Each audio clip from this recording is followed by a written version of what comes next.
Hello,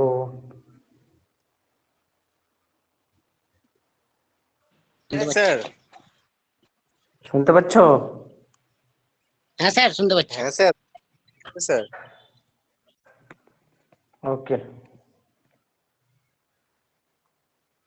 আচ্ছা ঠিক আছে, তোমরা একটু মিউট করো। আমি একটা কোশ্চেন পেপার তোমাদের কিন্তু আজকে আলোচনা করব। আইটিআই 2017 সালে যে কোশ্চেনটা পরীক্ষায় এসেছিল, সেই কোশ্চেনটা আমাদের আলোচ্য বিষয় আজকে।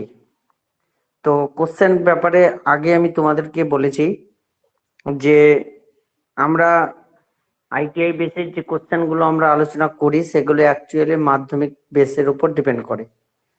এবং তোমাদেরকে আগে বলা হয়েছে যে যে কোশ্চেন পেপার আমাদের নিউ ভার্সন, যে আপডেট ভার্সন থাকে সব সময়, কিন্তু এমসিকিউ থাকবে, কিন্তু নেগেটিভ মার্ক থাকবে না। আমি যে কোশ্চেন পেপারটা প্রিভিয়াস ইয়ারের আলোচনা করছি সেটাতে কিন্তু অনেক কিছু নিয়ম কানুন আছে, সেটা আমার আলোচনার বিষয় নয়। আমার আলোচনার বিষয় হচ্ছে আমরা কোশ্চেন পেপারটা তোমার তোমার কোশ্চেন গুলো আমাদের কি ধরনের এসেছে এবং কিভাবে আসছে, কোথা থেকে আসছে, এবং সেগুলো তোমাদের আলোচনা করা যায়। এবং কিভাবে আলোচনা করব সেটা ওয়ান বাই ওয়ান, এবং বলে দেবো যে এই কোশ্চেনটা অমুক চ্যাপ্টার থেকে এসছে, পড়বে ভালো করে, এখান থেকে কোশ্চেন ফলো হচ্ছে। এবং আর একটা জিনিস তোমরা ভালো করে নজর দেবে যে কোশ্চেন পেপারটা কোনখান থেকে বেশি পড়ছে। মানে 4-5খানা সালের কোশ্চেন যদি করো, অর্থাৎ 4-5টা সেমিস্টার বিশেষ করে, তাহলে একটু আইডিয়া হয়ে যাবে আমাদের কোশ্চেনটা কোথা থেকে ফলো হচ্ছে। তো এখন যাই হোক, প্রথম যেটা আছে সেটা হচ্ছে তোমার the area of a square plate is 2025 millimeter square, then find the side. একটা এরিয়া বলে দিয়েছে, এই একটা স্কোয়ার বলে দিয়েছে, এরকম একটা স্কোয়ার, তার কিন্তু ক্ষেত্রফলটা বলে দিয়েছে। এরিয়া মানে এ সমান বলে দিয়েছে 2025 2025, এটা বলে দিয়েছে। তোমাকে বার করতে হবে তার সাইড। ওকে, সেই সাইডটা বার করতে হবে, নাম্বার 1 কোশ্চেনটা। তো সাইডটা বার করতে গিয়ে কোনো একটা স্কোয়ার মানে বর্গক্ষেত্রের যদি ক্ষেত্রফল বলে দেওয়া থাকে, তার বাহু, সাইড মানে বাহু, তাহলে বাহু বার করার নিয়মটা হচ্ছে root over of area. Root over of area, আমরা স্কোয়ার এরিয়ার যদি বর্গমূল বার করতে পারি তাহলে কিন্তু আমরা ওই বর্গক্ষেত্রটির বাহুর মান বার করতে পারবো। তো আমাদের কোশ্চেনে যেটা দেওয়া আছে সেটা তোমরা দেখতে পাচ্ছ যে এরিয়াটা বলে দিয়েছে 2025, এরিয়াটা বলে দিয়েছে 2025। এটা কিন্তু আমরা ক্যালকুলেশন করব। ওকে, এটা যদি আমরা ক্যালকুলেশন করি তাহলে আমরা কিছু আনসার পাবো, যেটা হচ্ছে তোমার বর্গমূল। আমরা অলরেডি এটা বর্গমূলটা শিখানো হয়েছিল তোমাদের, যে কি করে শিখাতে হয়। তাহলে এর ভ্যালুটা হবে 45। তোমরা বর্গমূল করে যদি দেখো যে 2025 2025 এর বর্গমূল যদি বার করো, তাহলে কিন্তু এর মানটা হবে যে 45 মিলিমিটার। 45 মিলিমিটার, এটা হচ্ছে তোমার আনসার। তাহলে তোমরা একটু দেখতে পাচ্ছ যে if the area of the square plate is 2025 millimeter square, find the side, তার বাহুর ক্ষেত্রফল হচ্ছে, বাহুটা কত, সেটা হচ্ছে 45 মিলিমিটার। ওকে, আচ্ছা 2 নম্বর কোশ্চেনটা দেখো, while using the sign bar to find out the angle, sign of angle is taken into considerate the from following equation selected the correct one. এখানে বলছে while using the sign bar to find out the angle, sign of an angle is taken into the from the following square selected the correct answer. কোশ্চেনটা বলতে চেয়েছে যে তোমার যে নিচের সম্পর্ক দেওয়া আছে চারখানা, এ বি সি ডি, এরকম চারখানা রিলেস সম্পর্ক থেকে বা আনসার থেকে সাইন অফ অ্যাঙ্গেলের ভ্যালুটা কত হবে সেটা বার করতে হবে। তো আমরা যদি এইরকম একটা মানে রাইট ট্যাঙ্গেল এঁকে নিই, এটা এ, এটা বি, এটা সি, এটা যদি থিটা হয়, এ মানে থিটা হয়, তাহলে এখান থেকে যদি আমরা তিনখানা সম্পর্ক বার করি, বিশেষ করে সাইড অ্যান্ড অ্যাঙ্গেলের মধ্যে যে রিলেশনগুলো, সেই রিলেশনগুলো যদি আমরা বার করতে পারি, তাহলে আমরা সাইন অফ অ্যাঙ্গেলের ভ্যালুটা পাবো। এখানে অ্যাঙ্গেল মানে থিটা, থিটা ডিগ্রি। তাহলে সাইন থিটা সমান কত হয়? অতিভুজ বাই লম্ব, লম্ব। মানে কি হচ্ছে, সরি, লম্ব বাই লম্ব। অতিভুজ, হাইপোট হ্যাঁ স্যার। লম্ব হাইপোটেনি, কি বলে যে অপোজিট বাহু বাই হাইপোটেনিয়াস, তাই না? লম্ব বাই অতিভুজ। তাহলে এইটার সঙ্গে এটার যদি আমরা রেশিও বার করতে পারি, তাহলে আমরা আনসারগুলো পাবো। তাহলে তোমরা আনসারগুলো দেখতে পাচ্ছ যে চারখানা আনসার দেওয়া আছে। কি কি? Opposite side by adjacent side, B opposite side by hypotenuse, C adjacent side by opposite side, D opposite side by adjacent side. তো তোমরা দেখতে পাচ্ছ যে আমরা আনসারটা কি পাবো? Opposite side by hypotenuse. এটা হবে আমাদের কারেক্ট আনসার। ওকে, আচ্ছা। Next, the advantage of rheostat, the advantage of rheostat over the potentiometer। এই জিনিসটা রোহিস্ট্যাটের অ্যাডভান্টেজ কি? পোটেনশিওমিটার যন্ত্র যেটা আছে সেটা, রোহিস্ট্যাট can the handle higher frequency, rheostat is the more precious, rheostat can handle more current, rheostat work better with the DC। এটা physical সায়েন্সের question, বিশেষ করে ইলেকট্রিক্যাল যারা চ্যাপ্টার আছে তাদের একটু জানার বিষয় এটা। এটা হচ্ছে তোমার যে রিওস্ট্যাট বলে যে একটা তোমার পাইরোমিটার যন্ত্র, ওর যে অ্যাডভান্টেজটা, রিওস্ট্যাটের যে অ্যাডভান্টেজ ওভার দ্য পাইরোমিটার যন্ত্র বা যে পোটেনশিওমিটারের ক্ষেত্রে, সেটা তোমার আনসারটা হবে কোনটা? আনসারটা হবে A, rheostat can handle higher frequency. Okay,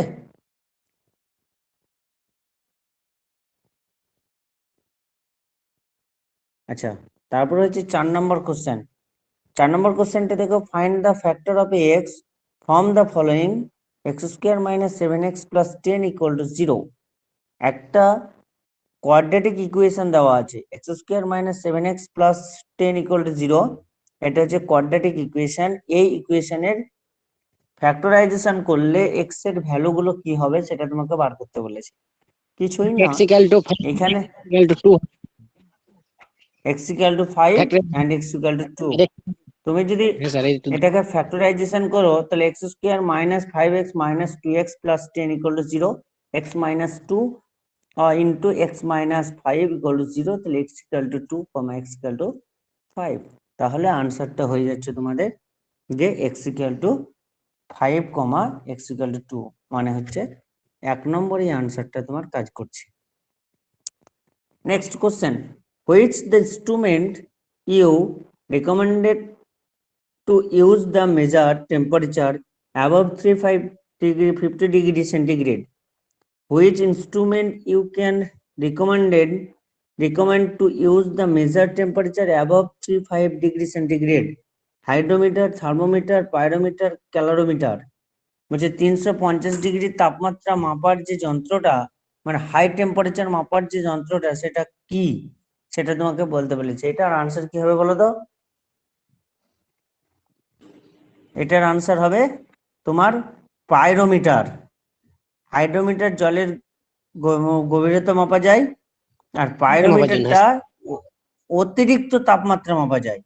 thermometer তো আমাদের মাপা যায় অ্যাজ এ কত, 212 ডিগ্রি, 212 ডিগ্রি পর্যন্ত মাপা যায় ফারেনহাইট ডিগ্রিতে। কিন্তু যদি হাই টেম্পারেচার হয়, 35 ডিগ্রি সেন্টিগ্রেড বলেছে, আমরা একটা থার্মোমিটারে 100 ডিগ্রি পর্যন্ত থাকে সেটা সেন্টিগ্রেড স্কেলে, ফারেনহাইট স্কেলে 212। তো সেই হিসাবে বিচার করলে আমাদের যে আনসারটা হবে সেটা হচ্ছে তোমার পাইরোমিটার। আচ্ছা, 6 number question, the resistance of a conductor increase, the resistance of a conductor increase when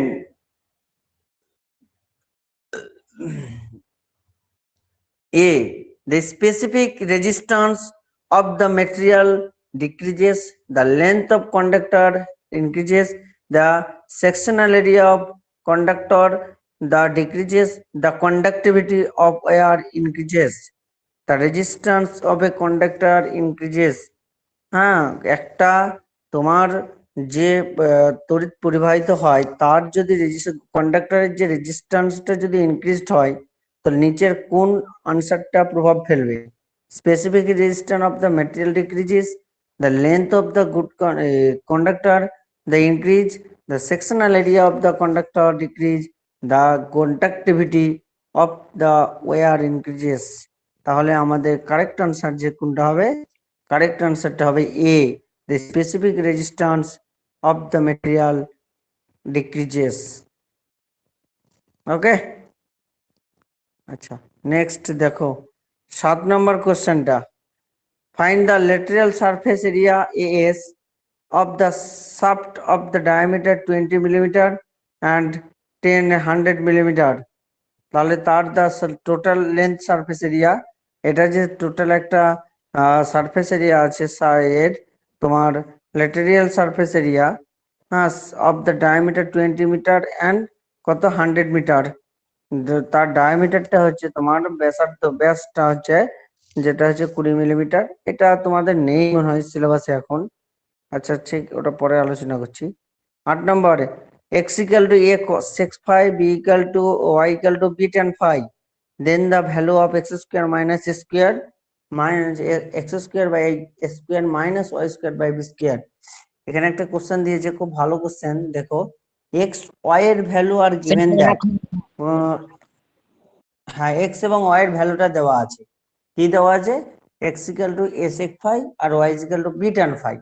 তাহলে আমরা যে আনসারটা পাবো, উপরে যদি মানগুলো বসিয়ে দিই তাহলে আমাদের হবে sec square phi minus tan square phi, আর sec square phi minus tan square phi equal to value হয়ে যায় 1। কেন? আমরা জানি যে sec স্কয়ার থিটা সমান হচ্ছে 1 plus tan square theta, sec square theta সমান 1 প্লাস tan স্কয়ার থিটা। এটা হচ্ছে কারেক্ট আনসার। তাহলে রাইট আনসার কত হচ্ছে? tan square phi। ওকে, ঠিক আছে। তারপরে দেখো 10 নম্বর কোশ্চেনটা দেখো, স্যার এটা tan স্কয়ার phi হবে স্যার, এটা বুঝতে পারলাম না স্যার, এটা এক হবে তো মনে হচ্ছে স্যার।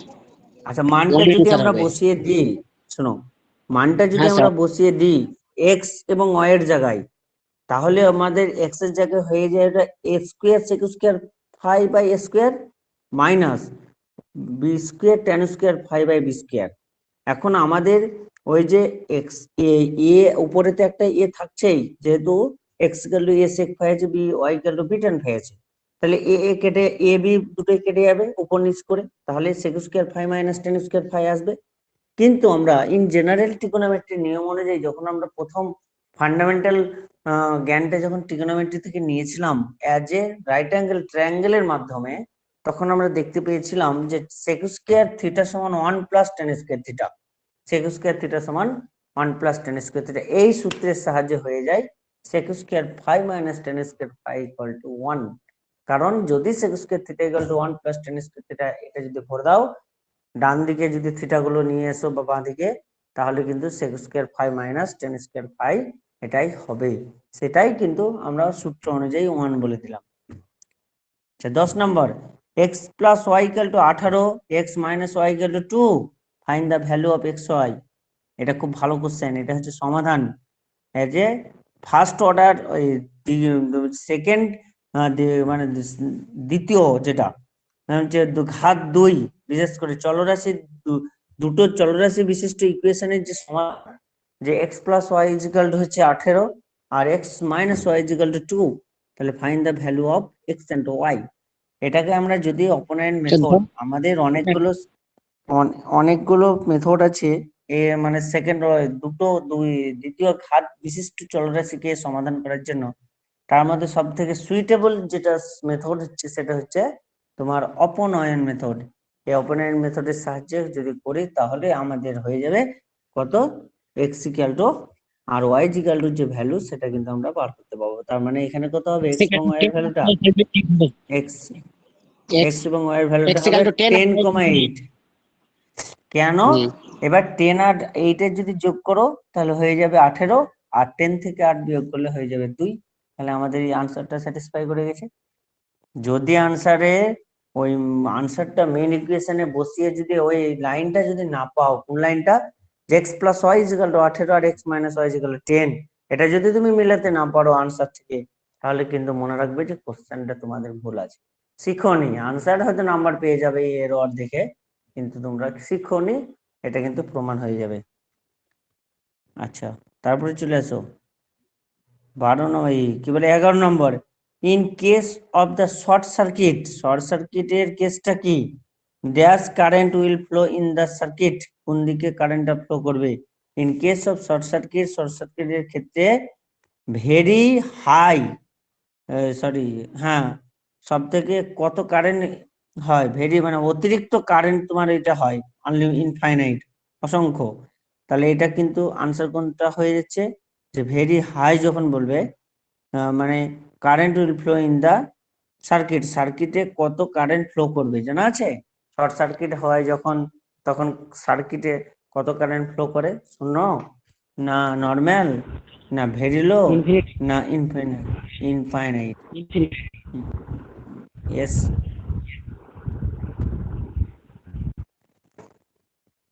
তো আলটিমেটলি তোমরা দেখতে পাচ্ছ অঙ্কগুলো কিন্তু ভাই পাতি অঙ্ক, কিছুই না। পড়াশোনা যদি একটু করে থাকো তাহলে কিন্তু এই কোশ্চেন গুলো এই টাইপেরই ফার্স্ট ইয়ারে আবার পড়বে। এইগুলো হয়তো আগে ইয়ারে কোশ্চেন পড়েছে, এই ইয়ারে কোশ্চেন আমার কাছে পাবে না, ওগুলো ফার্স্ট যখন পরীক্ষা হবে তখন তোমরা পাবে। হ্যাঁ, কিন্তু যেগুলো হয়ে গেছে ইন জেনারেল, সেইগুলো কিন্তু তুমি পেতে পারো, সেইগুলো তোমরা অবশ্যই পাবে। তারপরে তোমাদের যেটা আছে, হ্যাঁ, তারপরে যেটা আছে, find the diagonal of square whose the side is 18 সেমি। একটা বর্গক্ষেত্রের ডায়াগোনাল বার করতে হবে। Find the diagonal of the square whose side কত, 18 সেমি। একটা বর্গক্ষেত্র, কিরম বর্গক্ষেত্র, এরকম একটা বর্গক্ষেত্র যদি হয়, তার ডায়াগোনালটা বলে দিয়েছে, এই ডায়াগোনালটা বার করতে হবে, যার সাইডটা বলে দিয়েছে 8। তার ডায়াগোনাল সূত্র কি, ডায়াগোনাল সূত্র হচ্ছে √2 ইন্টু সাইড, √2 ইন্টু সাইড, মানে আনসারটা হবে 8√2। এবার আমার আনসারের সঙ্গে ম্যাচ করছে না, কারণ আমি বলে দিলাম 8√2। 8 কে যদি 1.√2 ভ্যালুটা কত, 1.414। তাহলে যদি আমরা 8 কে যদি 1.414 দিয়ে গুণ করি, তাহলে আমাদের আনসারটা কত চলে আসবে, 13.22। গুণ করো, দেখো যে 8 কে যদি আমরা 1.414 দিয়ে গুণ করি, 8 কে যদি আমরা 1.414 দিয়ে গুণ করি, তাহলে আমাদের যে আনসারটা আসবে সেটা হবে 132 সামথিং দিয়ে, কিন্তু আনসারটা হবে 13.22, 13.22, এই আনসারটা কিন্তু আসবে, বুঝতে পারছো। আচ্ছা, তারপরে next, keys and screw and rams are the working in the principle of, keys, screw and the rams are working in the principle of, এটা কোন প্রিন্সিপালের উপর কাজ করে, হুইল অ্যান্ড অ্যাক্সিল, লেভার, পুলি অ্যান্ড ইনক্লাইন প্লেন। এই চারটা আনসারের মধ্যে হবে। তো আনসারটা তোমরা চোখ বুঝে বলতে পারবে। হুইল অ্যান্ড অ্যাক্সিল বলে আগে একটা চ্যাপ্টার ছিল, এখন সেটা বাদ, সেকেন্ড ইয়ারে আছে। তাহলে ওই হুইল এবং অ্যাক্সেল, এই এটাই কিন্তু এর প্রপার্টিটা কিন্তু ওটা বহন করছে। ঠিক আছে, হ্যাঁ, হ্যাঁ স্যার। তারপরে দেখো লেখা আছে, what is the evident resistance of the following circuit in which 3 resistance are connected from, দুটো প্যারালাল আছে আর একটা হচ্ছে সিরিজ কানেকশন আছে। এর তোমার কি বার করতে হবে, find the diagonal, sorry, what is the equivalent resistance of the, R এর ভ্যালুটা বার করতে হবে, what is the equivalent resistance of the following circuit which 3 resistance are connected to, হ্যাঁ, সেটা কিন্তু তোমাকে বার করতে হবে। কত হবে অ্যান্সার, ক্যালকুলেশন যদি করো, 30 স্যার। 30, 20 কারণ প্যারালাল আছে মানে এখানে 10 আর একটা সিরিজ আছে 20 + 10 30। 30, হ্যাঁ এটা 10 আর ওইটার সঙ্গে যোগ করে দিলে 30 হয়ে যাবে, হ্যাঁ স্যার। তাই না?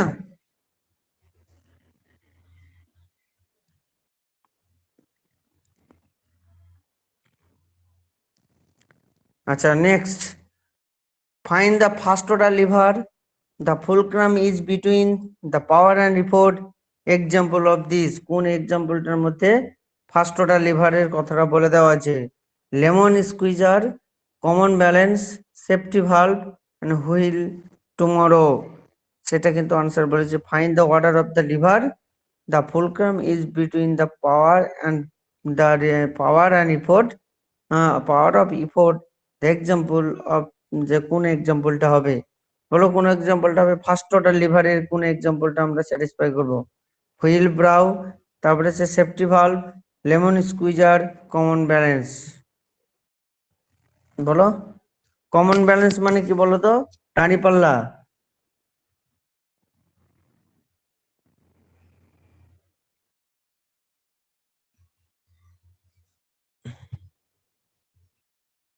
বুঝলা?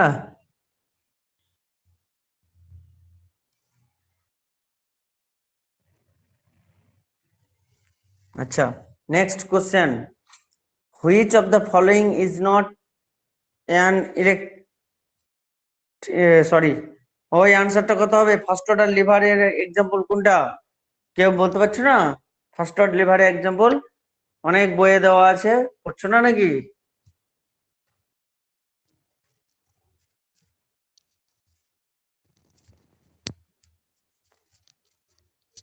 হ্যালো, হ্যাঁ স্যার, শুনতে পাচ্ছিলাম না, বলেন আর। ফার্স্ট অর্ডার লিভার কোনটা? 16 নম্বর question, lemon squeezer, common balance, wheel barrow and safety valve. First order lever, sir safety valve হবে, কমন ব্যালেন্স হবে, কমন বলো। ব্যালেন্স। হ্যাঁ, দাড়ি পাল্লা স্যার ফার্স্ট অর্ডার। ইয়েস। কারণ স্যার তারপরে এফোর্ট আর লোড, ঠিক আছে বুঝতে পেরেছি। আচ্ছা, 17 নম্বর কোশ্চেনটা দেখেছো? 17 নম্বর ছবি দেখে বুঝতে হবে। In a triangle shown AB is perpendicular to BC, ভালো কথা, if the BC is 9 semi and AB is height is equal to the 12 semi, find the value of the diagonal. Diagonal মানে এখানে AC এর ভ্যালুটা বার করতে হবে, কিছুই না, root over of 12 square plus 10 square মানে কত হচ্ছে 169 মানে 13, তাহলে তোমার ডায়াগোনালটা কত পেয়ে যাবে? সি আনসার হবে স্যার, 13। 15 হবে স্যার, পিথাগোরাসের 15। সূত্র অ্যাপ্লাই করো, 12 12 144 আর 9 9 81, যোগ করলে কত হয়? 225। হ্যাঁ হ্যাঁ, সরি সরি সরি, মানে 15 হবে। 15 হবে স্যার। আমি ওটা আমি ওটা 6 ধরে নিয়েছি, যোগ করে দিয়েছি। 6 6 36, সরি 5 5 25 আর তোমার 144, এই দুটো যোগ করলে 169 হয়। ঠিক আছে, যাই হোক, which one of the following is not an electrically quantity, কোনটা ইলেকট্রিক্যালি কোয়ান্টিটি নয়? ভোল্টেজ, পাওয়ার, কারেন্ট, ডিস্টেন্স, অবশ্যই ডিস্টেন্স, এটা তো ইলেকট্রিক্যালের সঙ্গে, হ্যাঁ ইলেকট্রিক্যালের সঙ্গে কোনো সম্পর্ক নাই। তারপরে কোশ্চেনটা হচ্ছে, calculate the power in watts in a resistor conduct a current 0.8 ampere at volt 12 volt. তাহলে এর টোটাল পাওয়ারটা কত হবে? এখানে কিন্তু তোমার দুটো জিনিস বলে দিয়েছে, কারেন্টের অ্যাম্পিয়ার ভ্যালুটা বলে দিয়েছে, আর বলে দিয়েছে ভোল্ট বলে দিয়েছে। তোমাকে কিন্তু এখানে কি বার করতে হবে তোমার? সেটা হচ্ছে পাওয়ার বার করতে হবে। কত হবে পাওয়ার? গুণ করে দিলে হয়ে যাবে, P ইকুয়াল টু VI জানি আমরা। P is equal to VI, তাহলে 8 12 96, সো 9.6, 8 12 96, 96 যদি হয় তাহলে 96 হবে। 960, 960 এর পর একটা দশমিক দাও এই ডান দিক থেকে, তাহলে 96 হয় না? বলো 96 হচ্ছে, তাহলে 96 হচ্ছে, দেখো, a spherical CI of 20 centimeter diameter is the melted and cast into the conical mold, the base of which is 30 centimeter, find the height of the cone. সেই কোণের হাইটটা বার করতে হবে। কত বলো তো? ডায়ামিটার বলে দিয়েছে, স্ফেরিক্যাল ডায়ামিটার বলে দিয়েছে। সেটা ডায়ামিটার মানে এখানে তুমি ব্যাস মানে ব্যাসার্ধ মানে হাফ হয়ে যাবে, তার মানে হচ্ছে 10 হয়ে যাচ্ছে। আর এখান থেকে তোমারই বলে দিয়েছে কি দি এরিয়া কি, কোনটা বলে দিয়েছে তো? নেক্সট বলো তো। The diameter is melted and cast in the conical mold and the base of the base which is 30 semi, তার বেসটা বলে দিয়েছে। তা ফাইন্ড দ্য হাইট, কত হবে হাইট বলো? হাইট কত হবে? কোণের অঙ্ক, এটা কোণ, স্ফেরিক্যাল কোণ যেটা আছে সেই কোণ থেকে নেওয়া হয়েছে, রাইট অ্যাঙ্গেল যেটা আছে, এবং তারপরে যে কোণের চ্যাপ্টারটা আলোচনা হয়েছিল সেই কোণ থেকে নেওয়া হয়েছে। এগুলো মনে নাই? ঠিক আছে, নেক্সট দেখো, এটা পরে করে দিচ্ছি আমি। If the load F 1200 KG is lifted by an effort of 300 KG by the simple machine having 5, find the efficiency এর কত? লোড বাই এফোর্ট ইন্টু 100 করে দাও, তাহলে এফিসিয়েন্সি পেয়ে যাবে। হ্যাঁ, আউটপুট বাই ইনপুট ইন্টু 100%, তাহলে আমরা এফিসিয়েন্সি ভ্যালুটা পাবো। দেখো কত হয়েছে তোমার, কত হচ্ছে?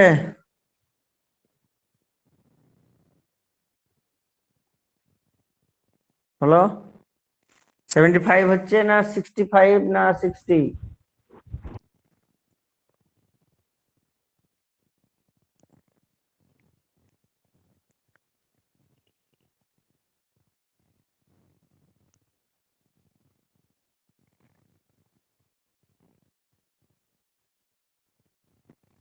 হ্যালো,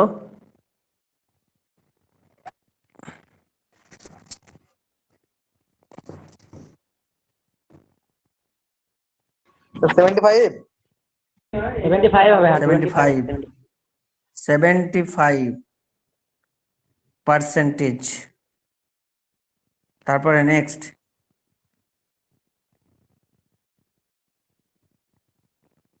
22 নম্বর কোশ্চেনটা দেখে কিছু বুঝতে পারছো? এটা একটা সিলিন্ডার দেয়া আছে, রাইট সার্কুলার, যেটা কই মানে এজ এ স্ফেরিক্যাল রিং যেটা, হ্যাঁ রাইট সার্কুলার রিং যেটা আছে সেই রিং, তার কিন্তু দুটো ব্যাস বলে দেওয়া হবে এখানে। দেখো সেটা কিন্তু বলে দিয়েছে এজ এ ফিগার। আমরা রাইট সার্কুলার কোন পড়েছিলাম? রাইট সার্কুলার সিলিন্ডার পড়েছো। তারপরে তোমার এই যে জিনিসটা দেওয়া আছে তোমার বৃত্তর মতো করে, তারপরে ভিতরে আর একটা বৃত্ত, এটাকে কি বলা হয়? ইংলিশে কি বলা হয় ছবিটাকে? হ্যাঁ বলো। সার্কেল। সার্কেল তো বলে, কিন্তু সার্কেলটাকে পারপেন্ডিকুলার, পারপেন্ডিকুলার তাই স্যার স্যার বিয়েটা হবে স্যার। হুম, আনসার তো বিয়েটা হবে π/4 into capital square minus small square. কিন্তু প্রবলেমটা, আমার এই ছবিটা দেখে আমি কার জিনিস বার করছি? Hello, hmm,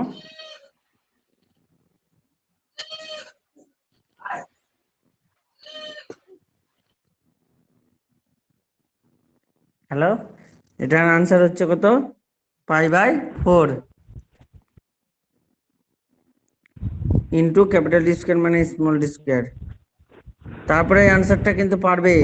choose the among following formula the correct one of the relationship between the degree কি সেন্টিগ্রেড টু ফারেনহাইট, সি এবং এফ এর মধ্যে সম্পর্ক c/100 ইন্টু f-32/180, এই আনসার হবে এটা স্যার f-30।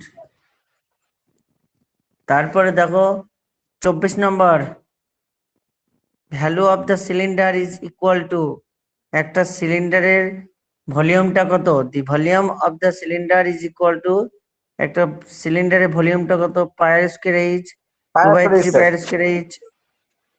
ভলিউম বলেছে, পাই স্কয়ার। হ্যাঁ পাই আর স্কয়ার হবে না, আর কি হবে? আর স্কয়ার। তার মানে হচ্ছে 3/4 ইন্টু পাই আর স্কোয়ার এইচ, তাই তো? না স্যার এইটটা স্যার, স্যার এইটটা হবে। পাই আর স্কোয়ার এইচ, কিউব হবে, ভালো কারণ করে ভলিউম বলো। বলেছে তো স্যার, ভলিউম হ্যাঁ বলেছে, স্কোয়ার কেন হবে স্যার? ভালো। এইখানে কোনটা? বুঝতে পারলাম না। একটা রাইট সার্কুলার তো সিলিন্ডার, কোনটা রাইট? এই দেখো, এটা হচ্ছে রাইট সার্কুলার সিলিন্ডার, এটা রাইট সার্কুলার সিলিন্ডার, ঠিক আছে? তাহলে এটা হচ্ছে এইখান থেকে এটা হচ্ছে আর, আর এটা হচ্ছে স্যার এটা হাইট। কোন হলো না স্যার? হ্যাঁ স্যার এটা তো কোনটা? কোন হলো স্যার, এটা তো কোন হলো। এটা রাইট, এটা রাইট সার্কুলার কোন? হ্যাঁ হ্যাঁ ও না, না, সিলিন্ডার মানে হ্যাঁ, রাইট সার্কুলার। কোন, হ্যাঁ, সিলিন্ডার মানে কোন কি চোখ স্যার, বললো চোখ। তুমি? এটা হচ্ছে শঙ্কু। হ্যাঁ হ্যাঁ, এখানে চোখ একটা বলছে হচ্ছে স্যার। রাইট সার্কুল, একটা রাইট সার্কুলার সিলিন্ডার হয়, ওকে? আর একটা হচ্ছে কি, রাইট সার্কুলার কোন হয়, দুটো হয়। তাই এখানে তোমার বলে দিয়েছে ভলিউম অফ দ্য সিলিন্ডার, তাহলে এখানে সিলিন্ডার মানে এখানে রাইট সার্কুলার, ওই লম্ব ওই বৃত্ত আকারে ওটা বোঝাবে, এরকমটা, এটা সিলিন্ডার, তাই না? হ্যাঁ স্যার, হ্যাঁ এটা সিলিন্ডার, তাহলে এটা হাইট, আর এখান থেকে হচ্ছে আর, তার মানে ভিতর নিচের বৃত্ত যেটা পাচ্ছে তা সেটা হচ্ছে পাই আর স্কোয়ার এইচ, আর হাইটের জন্য ইন্টু এইচ পাচ্ছ, তাহলে পাই আর স্কোয়ার এইচ। এবার ভলিউমের ক্ষেত্রে কিউব হয়, হয় ওইটা কিন্তু অন্য ক্ষেত্রে হচ্ছে, ওটা ডবল আর, আর ইন্টু আর। ওটা আমরা কোথায় পেয়েছিলাম বলতো কিউব? যেটা ইউনিট এককে আমরা পেয়েছিলাম, স্যার, যে স্কোয়ারে স্যার, স্কোয়ারে। হ্যাঁ ডেন্স, হ্যাঁ স্কোয়ারে, যেটা হচ্ছে ডেনসিটি, বিশেষ করে ডেনসিটি ইকুয়াল টু হচ্ছে তোমার মাস বাই ভলিউম, সেক্ষেত্রে কিন্তু আমরা ভলিউমের এককটা পেয়েছিলাম, কিন্তু অ্যাজ এ সিলিন্ডার যেটা বলেছি সেক্ষেত্রে কিন্তু স্কোয়ারই হবে, এখানে তো ভলিউমের জন্য কিউব হবে না, না? তারপরে দেখো, if the mechanical advantage, the velocity ratio of the machine are, if the mechanical advantage and velocity ratio of machine are equal to the কি বলে magnitude, what will be its efficiency? তাহলে এর efficiency কত বলো তো? এটাই 100%। About 100, না না 100% এফিসিয়েন্সি কোনোদিনই হবে না কারোর। বলো তো কত হবে? ওই 80, 90, ম্যাক্সিমাম 80। 70, 80, 90, 100, কোন একটা মেশিনের এফিসিয়েন্সি কর্মদক্ষতা 100% হয়। এখানে কি না বলে স্যার, দিয়েছে? লস তো আছে। শুনো, mechanical advantage by velocity ratio, হ্যাঁ, of a machine are equal to in the magnitude, এটা একশো তারা হবে দুটো কিন্তু সমান, তারা স্যার, এটা একশো দুটো হবে। যদি সমান হয় তাহলে এটা 100% হয় না? ভালো করে স্যার ভাবো তো, দেখো বই দেখো, দেখো একটা সম্পর্ক আছে, mechanic velocity ratio, sorry efficiency of the machine equal to, দেখো রেশিও দেওয়া আছে ইনটু 100 লেখা আছে, তা দুটো যদি কেটে যায়, ইকুয়াল যদি হয়ে যায়, mechanical advantage and velocity ratio, মানে M A equal to VR হয়, তাহলে ওই মানে তোমার এফিসিয়েন্সিতে যদি এম এর জায়গায় ভিআর বসিয়ে দাও, তাহলে উপর নিচ ভিআর ভিআর কেটে যায়, নিচ শুধু 100 পড়ে থাকে, তাহলে ওটাতে 100% আকারে নিই আমরা, কারণ তার কর্মদক্ষতা হ্যাঁ, কত পার্সেন্টেজ। সেক্ষেত্রে ওই ফর্মুলা থেকে আসবে। হ্যাঁ ফর্মুলা থেকে তো করতে হবে এটা, এটা আমরা কিন্তু অ্যাজ এ মানে প্র্যাকটিক্যাল, বা তোমরা তোমরা যদি বলো যে হ্যাঁ প্র্যাকটিক্যালের ক্ষেত্রে যে মেশিনের কর্মদক্ষতা আমি 100% নেবো, সেক্ষেত্রে নাও হতে পারে, ওটা 90, 80 হতে পারে, 70 হতে পারে, 55 হতে পারে, কিন্তু অ্যাজ এ সিলেবাস মানে কি বলবো, তার ম্যাথমেটিক্যাল ফর্মুলা অনুযায়ী কিন্তু সেটা 100%, বুঝতে পারছো? হ্যাঁ স্যার। তো তোমরা তাহলে তোমরা দেখতে পাচ্ছ যে কোশ্চেন গুলো কিন্তু প্রতিটা চ্যাপ্টার থেকে ফলো। 25 নম্বর কোশ্চেনটা ভিআর তোমার সিম্পল মেশিন থেকে, 24 নম্বর কোশ্চেনটা দিয়েছে তোমার কি বলে মেনসুরেশন থেকে, 23 নম্বরটা দিয়েছে মানে হিট এন্ড টেম্পারেচার, 22 নম্বরটা মেনসুরেশন, 21 নম্বরটাও দিয়েছে তোমার সিম্পল মেশিন থেকে, এই যে মানে লিফট বিশেষ করে, হ্যাঁ সিম্পল মেশিনে আছে ওটা, লিফটের ব্যাপারটা। তারপর 20 নম্বরের কোশ্চেন যেটা আছে সেটা কিন্তু দেওয়া আছে তোমার spherical CI of 20 centimeter diameter is melted cast into the conical mold. এটা কোথা থেকে দেওয়া হয়েছে এটা তো বোঝা যাচ্ছে না। আচ্ছা যাই হোক দেখছি আমি এটা। তারপরে তোমার 19 নম্বর কোশ্চেনটাও দিয়েছে কারেন্ট থেকে, 18 নম্বর কোশ্চেনটাও দিয়েছে কারেন্টের মধ্যেই, 17 নম্বরটাও দিয়েছে তোমার ট্রিগোনোমেট্রি, অ্যাকচুয়ালি ট্রিগোনোমেট্রি বা মেনসুরেশন যা বলবো এটাই। 26 নম্বরটা সিম্পল মেশিন, তারপর 15 নম্বরটা হচ্ছে কারেন্ট, 14 নম্বরটাও হচ্ছে তোমার সিম্পল মেশিন, 13 নম্বরটা হচ্ছে find the diagonal square those are 8 semi, এটাও তোমার ওই মেনসুরেশন। 12 নম্বরটা তোমার দেওয়া আছে ওয়ার্ক পার এনার্জি, ওয়ার্ক পার এনার্জি, ওয়ার্ক পার এনার্জি। 11 নম্বর কোশ্চেনটা দেওয়া আছে তোমার কারেন্ট, 10 নম্বরটা হচ্ছে সলভ দ্য ইকুয়েশন থেকে, তারপরে 9 নম্বরটাও দেওয়া আছে কারেন্ট থেকে, 8 নম্বরটা দেওয়া আছে তোমার ট্রিগোনোমেট্রি যেটা বলতে পারো বা অ্যালজেব্রা বলতে পারো, 7 নম্বরটাও তোমার থেকে দেওয়া আছে সারফেস এরিয়া মানে মেনসুরেশন থেকে, তারপরে 6 এইভাবে প্রত্যেকটা কোশ্চেনকে তোমাকে আইডেন্টিফাই করতে হবে যে আমাদের কোশ্চেন গুলো কোথা থেকে বেশি ফলো হচ্ছে এবং সেই চ্যাপ্টার গুলো বেশি জোর দিতে হবে। তোমরা জানো যে আমাদের বিশেষ করে কতগুলো চ্যাপ্টার আছে সেগুলো ইম্পর্টেন্ট, সিম্পল মেশিন, তারপরে algebra, mensuration, work for energy, হ্যাঁ, তারপরে হচ্ছে ধাতব বিদ্যা যেটা টেম্পারেচার, ভেলোসিটি, মাস ওয়েট ডেনসিটি, এই যে ফিজিক্যাল সায়েন্সের যে চ্যাপ্টার গুলো মানে অ্যাকচুয়ালি ফিজিক্সের, সেগুলো কিন্তু তোমাদেরকে বেশি কিন্তু কনসেপ্ট দিয়ে পড়তে হবে। হ্যাঁ, কারণ এগুলোই তোমার জানার বিষয়। ম্যাথ গুলো সবাই পারবে, কারণ ম্যাথ কঠিন হয় না, সুতরাং ম্যাথ গুলো সবাই মোটামুটি পেরে যাবে, ওই নিয়ে তোমাদের কোনো সমস্যা হবে না, বুঝা গেছে? কোনো সমস্যা হবে না। কিন্তু ফিজিক্যাল সায়েন্সের কোশ্চেন গুলো ডিরেক্ট হবে, একটু ঘুরিয়ে হবে, সেই জন্য একটু ওই সাইড দিকে বিশেষ করে ফিজিক্যাল সায়েন্সের যে চ্যাপ্টার গুলো আছে 7-8খানা, সেই দিকে কিন্তু তোমরা একটু নজরটা ভালো দাও, কারণ কোশ্চেন তোমাদেরকে কিন্তু কম্পিউটারের সামনে বসে করতে হবে, কারণ ওখানে তোমার সময় পাবে না, কারণ টাইম একদিকে যাবে আর একদিকে তোমাদের পরীক্ষা কমপ্লিট হতে যাবে, এবং সেইভাবেই তোমাদেরকে কিন্তু ফলো করতে হবে, বুঝতে পারছো? এই হচ্ছে তোমার টুকটাক কোশ্চেন, যেগুলো 2-4টা আমি প্র্যাকটিস করালে তোমরা বুঝতে পারবে। আমি পরীক্ষা নিই, পরে আনসার করে দিই। আজকে ক্লাস কিছুটা দরকার, কারণ আমাদেরকে লাগে ভিডিও ক্লাসে।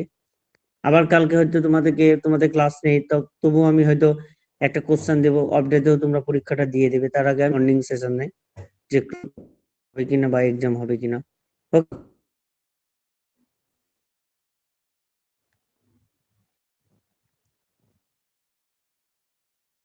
তো এই হচ্ছে ব্যাপার। আর একটা জিনিস মানে বাড়িতে যে বইটা দিয়েছিলাম পিডিএফ আকারে, সেই পিডিএফটা এবার ধরে ধরে পড়ো, এবং আমি প্রথম পিডিএফ থেকে এবার ওপেন করব, তোমাদের বইটা এবার ওপেন করব। এতদিন আমি আমার মতো বুঝি,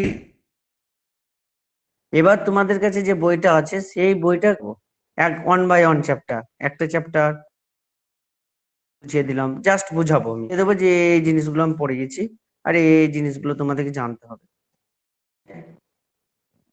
নাকি? হ্যাঁ হ্যাঁ